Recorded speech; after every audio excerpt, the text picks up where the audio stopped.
Can nobody come through here? We control the traffic. Welcome to the Dom Skiing Channel, your one-stop shop for the Mariners storylines on Seattle's minds, as the Mariners have won an ALDS game, won a playoff game at home, both for the first time in nearly a quarter century. That's right, I was 2.5 years old. I remember it like it was just yesterday. Man, the Mariners, this was an ugly, ugly ball game on the offensive perspective, save for a few heroes. But man, was this pitching matchup exciting. And we're going to get into all of it. But first of all, right, score 3-2. Mariners out-hit the Tigers 8-3 and out-hit the Tigers' unexpected batting average by 186 to 130. Yeah, this was a scrappy game. The Tigers are a scrappy team, and they want us to go in the mud with them. Last night, it worked. We got in the mud with them, and they won the 11th inning. But not tonight. Tonight, we got it done because we're just fast. We're bigger, stronger, faster than they are.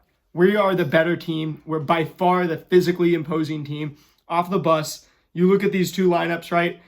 You look at these guys in the Tigers lineup. They are not as powerful, not as fast. They are not as talented as the Mariners. And the talent showed through tonight. Luis Castillo goes 4.2 innings, shutout, only gives up the one hit at the end of that, at the end of his outing, gets 3 strikeouts to 4 walks. But Luis Castillo is a veteran now, and he knows what he's doing, and that's the only reason that he survived for a majority of this season without his changeup, which is his money pitch. He is such a big variance guy in the past, and this year yet he's been consistent. He's been rock solid. He's living up to the La Piedra nickname. He is the Rock right now, and he only gets hard hit 6 times on 85 pitches. Moving over to the other side, right, we got Tarik Skubal, who goes 7 innings. And the only man who it took to get runs off of him was Jorge Polanco. Jorge Polanco with the double dongs on Tarik Skubal. He's faced Tarik Skubal 10 times in the regular season before this. He's got like a 692 OPS or something. But obviously, when you're facing Tarik Skubal, that's not that bad if you've got a 700 OPS against Tarik Skubal. So, Jorge Polanco, a guy in Minnesota, faced Skubal 8 times, faced Skubal twice this year at the Mariners. And he was the one with the approach and with the timing. Now, I don't expect you guys to believe me, but I did. When I texted my boy today, my boy Jack, I said, hey, the score was going to be, I said like 8-1 or something. I said Luis would have, I think, 8 strikeouts or something. I think 7 or 8 Ks. But I picked Randy and Polo to homer. Polo, just the fact of the timing and everything, right? The timing and approach is there right now. He's really pulling it. He knows what he wants to do more than almost any other hitter in this lineup. And the simple fact that Dan Wilson and our coaching staff knew to move him up the order, and they batted him cleanup tonight, that show of faith, that said something. And Jorge delivered with a double dong in the playoffs. Goes 3 for 4, also adds on a single at the end there. I mean, Jorge Polanco is starting off with a 1,500 OPS in the playoffs through 2 games. And it was really him, Cal, and Julio again on the offensive side. Outside of those 3 guys, we only got a hit from Randy, hit from JP, and a hit from Mitch Garver as well, another former postseason hero. But then you had a bunch of guys also go hitless, obviously. Suarez, Naylor. Naylor really, it does look like, he's a human being that's got a lot on his plate right now, and we understand that. It made sense, why they moved him down in the order, and his error in the 8th inning was the only reason that the Tigers really got let back into this game. But luckily, we slammed the door shut. We weren't going to let this one slip away. And we're here in a spot that we haven't been in 24 years. As of tonight, we're only 2 wins away from the ALCS. 2 wins. Anyway, Gabe Spire coming in, the contract killer, the mercenary. You go kill who we want you to kill. He goes and kills the top of the order. Kills Torres, kills Carpenter, kills Green. I hate, I'm using the word kill. I don't mean actually kill, right? But he's killing them. And 2 strikeouts and in the 4 outs he records. Only 17 pitches to do so. Does give up 1 hard hit. Absolutely nasty, though. And Bizarro, absolutely nasty, who he hands it over to. only gives up 1 hit, gets a strikeout on 19 pitches. Brash comes in, and the stuff looks great, but then he ends up giving up the 1 hit to Torkelson, not even on a bad pitch. Unfortunately, right, they've already got 2 runners on base, get all the way around because the Tigers are, if they don't run the bases well, they could not succeed with a lineup like this, right? This is a very fundamental skill-based. This is an AJ Hinch team. We know who AJ Hinch is and what he likes to do. Anyway, Matt Brash does, strike out 3 batters in his 1 inning of work. Only takes up 31 pitches, so luckily he'll be able to go on Tuesday if we need him. And then Munoz comes in, 14 pitches, 1 strikeout, get the job done in the 9th inning. Moving over to the other side, obviously Tarik Skubal going in the 7th inning, allowing 2 earned runs, 5 hits, 1 walk, and then 9 strikeouts, but the 2 home runs from Jorge Polanco making the difference. 97 pitches, he gets hard hit only 5 times. So yeah, Skubal, you're not going to get very many, but Jorge, the way that his timing and approach is, it's similar to Mitch Garver when in the Rangers playoff run. It's all timing approach. It's not the most athletic guy, a guy who's a little bit older, but it's timing, it's approach, and he's a hot hitter, and this is where being hot wins out over talent, as opposed to everything we say in the regular season about talent winning out. Then they bring in Kyle Finnegan. That splitter was nasty, but Julio has taken away all those out pitches. There's no kryptonite for Julio anymore. He can hit any pitch on any part of the plate, and he goes and he's clutch. Julio, if you were to give the MVP of this series through 2 games, who would it be? Let me know down in the comments below. I'd say, it has to be Julio for that clutch moment tonight and then the homer yesterday. Then you go look at Skubal. How was his stuff playing, right? 16 swinging strikes on 97 pitches, 4 on 37 four-seamers, 2 on 22 sinkers. He got 5 on 21 changeups and 5 on 17 sliders. 84.4 average exit velocity on his pitches, and he keeps it low on everything except for the sinker. Mariners get a few hard hits off of him tonight. 4 batted balls over 100 miles an hour. But at the end of the day, Tarik Skubal, you're not going to absolutely go out and shell this guy. You can't really expect that. You just got to play your own ball game. You got to run your own race, and that's what we did. Jorge, the story of the game, unquestionably, Jorge Polanco gets moved up in the order, bats cleanup tonight, delivers the 2 homers, the double dong. And then, Kyle Finnegan, coming in with that nasty splitter. He gets 4 swinging strikes on 12 splitters, 5 on 18 overall, because just 1 on 6 4-seam fastballs. And he doesn't give up too much hard contact either. So, we're lucky that we're blessed. What am I kidding? We're blessed that we have some excellent hitters in our lineup. And when it comes to talent, we're going to win on most of these talent matchups, no matter who we're going up against. That's the reason that national media is picking the Mariners to win the World Series, before this playoff started. Then you look, Brent Herter comes in, right, just to get that last out in the 8th inning. Luis Castillo, 13 swinging strikes on 85 pitches. I could even make the case, even though, Castillo only gets into the 5th inning and Skubal goes a full 7. I could make the case that Luis Castillo outdueled him because what he did with his pitches, 13 swinging strikes on 85 pitches, 5 on 44 seamers, 5 on 23 sliders. That is nasty work. And then 2 on 17 sinkers. He only throws 5 changeups, gets a swinging strike on it. But, during the regular season, that was the roller coaster with Luis Castillo is, does he have his changeup or does he not? But he became a veteran pitcher this year, to his credit, a guy who can survive, unlike pretty much any other starting pitcher in the MLB, with just a 4-seam, a slider, and a sinker. And he did that for the most part tonight, right? Look at Luis Castillo. He gets so much swing and miss on just, the combo of the two fastballs and the slider that it works and it keeps working. And, credit to him for giving up more walks than getting strikeouts tonight. He is not filling up the box score. He's not obsessed with stats. He is so situational.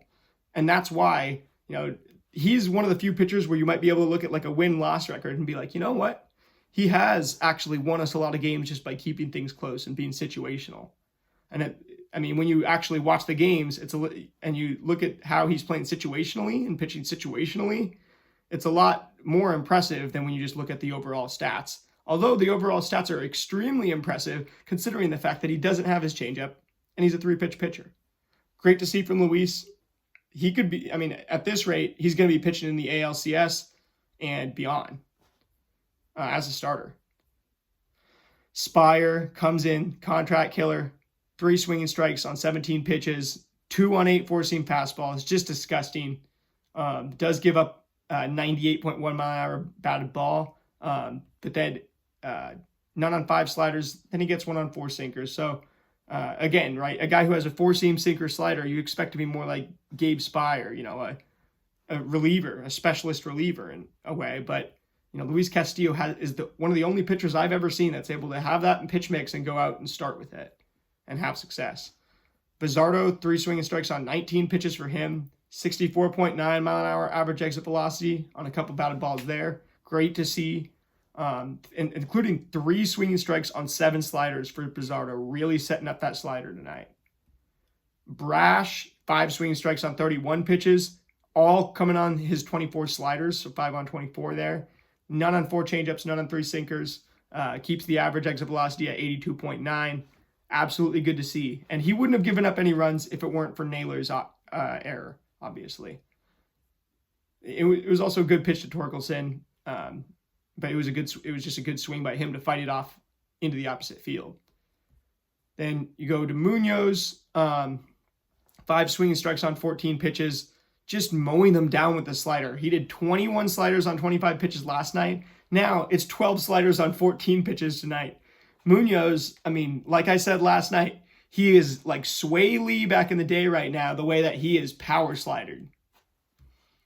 And hey, if you want to ridicule me for that pun right there, go ahead and do it in the comments below. I absolutely deserve it and I can take it. I'm happy that we won this game. I think that's pretty much it for tonight. Just kind of want to look at these, look at the numbers, look at kind of the, how this happened, why this happened. If you watch this game, you feel it's a pitching matchup for most of it. And then once Jorge brings the offense into it in the 4th and 6th inning, the Tigers finally are going up against our relievers. Our relievers did a great job of holding the line. And really, there's not that much downsides. If I'm being honest, right, the downside is still the bottom of the order. Josh Naylor's not having a great series, and it's understandable why. Just the whole rest of the order, then the top, really, it's still like, they feel like they can get through that part. Suarez, Naylor, Garver, Robles, Crawford. Hey, but credit to Garver for the hit today. Again, like, he's a guy who in the postseason, especially against a team like the Tigers, that timing I think is going to play. And then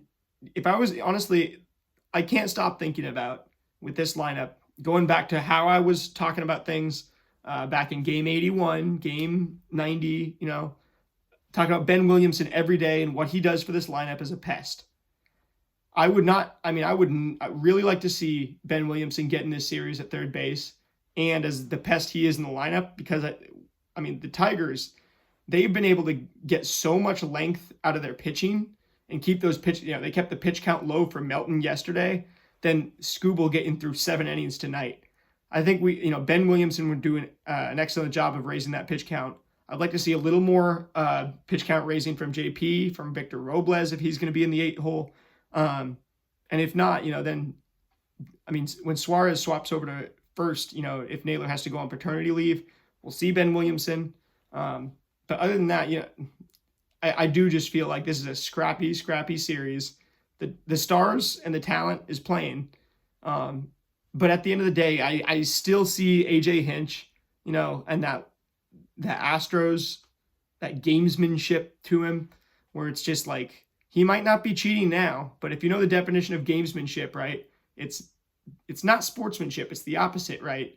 And it's not cheating, but it's doing things within the rules, in the gray area, maybe it's undefined, right? Just seeing how you can get under your opponent's skin or how you can kind of subvert the rules of this game.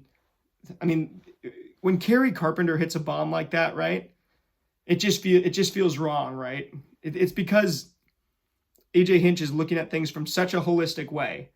And part of the reason I hate it is because that's part of what I'm becoming with this channel is, let's go scrap.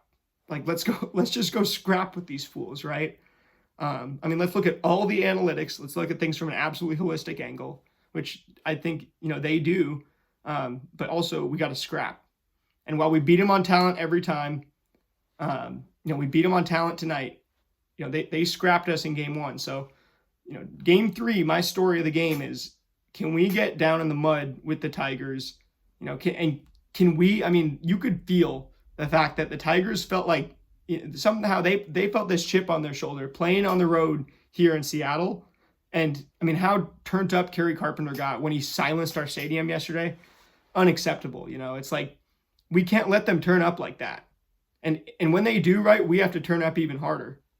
And I want to see, if we can go into their house and we can have that same chip on our shoulder, because they have been, the national media has been talking smack about this team, the Tigers, for weeks and weeks and weeks. Biggest collapse in baseball history for the division, all this stuff, right? Now, then they go out, they use that fuel, get into the playoffs, beat Cleveland, win game 1 against us. And, everybody talking about must win and stuff, right? At this point, right, every game is must win. And these games are all as important as it gets. But you have to keep this mindset of stoicism. You have to keep the mindset of, control what you can control.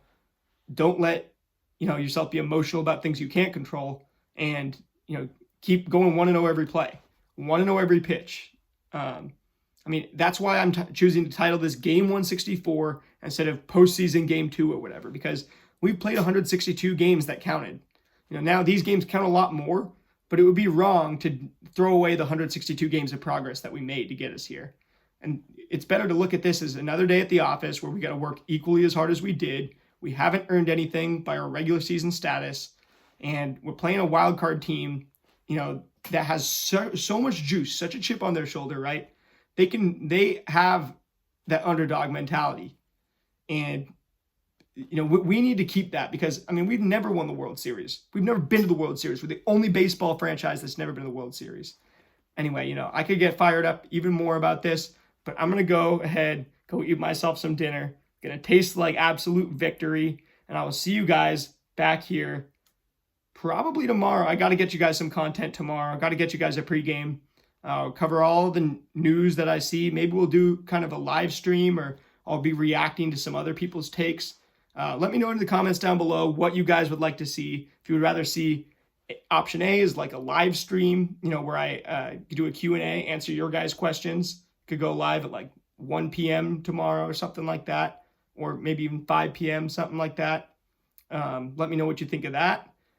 And if you have a question, feel free to submit that. Or, I could just kind of go and do like a reactions to some of the most popular takes on Twitter and stuff, because that's what a lot of people are seeing, right? Obviously, we might agree with those sometimes, might not agree with those, but we can at least discuss them on here.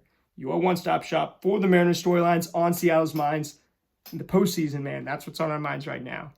I will see you guys tomorrow. Go M's.